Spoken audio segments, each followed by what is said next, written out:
Sisilipin natin yan kasi nga parang nalimutan na naibaong sa limot, pero hindi dapat makalimutan talaga itong mga ganitong kaso. Tila ba hindi nagpakita ng interes ang bagong ombudsman para imbestigahan ang ghost project sa flood control? Sisilipin niya daw ang SALN ni BP Sara at bubuksan niya daw ang nangyari sa panahon ng COVID-19 pandemic. Ang sagot naman ni BP Sara sa pagsilip ng SALN. Sa ombudsman, sabi niya, sisilipin daw niya yung SALN mo po. Huwag na niya silipin. Huwag na niya silipin, no? Ilagay na niya sa harap niya at pag-aralan na niya ng maayos kung ano man yung gusto niyang gawin.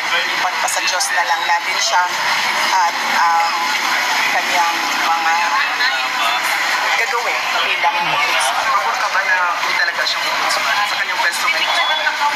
Kung ako presidente, hindi siya ang i-appoint ko ombudsman. Bagong ombudsman, wag mo lang daw silipin kundi ilagay mo sa harap mo. Baka pwede isabay mo na rin silipin ang SALN ni BBM, Martin Romualdez at ni Saldico at iba pang mga congressman. Ito, ipakita mo talaga na ikaw ay isang tanod bayan. Fair na tanod bayan or ombudsman. A kind of worms, but so be it. Why not? Ano yan public information na nga yun nahanap natin We talk about transparency, let's go all the way. PBBM? Oh, kasama kami dyan. Kasama kami lahat dyan.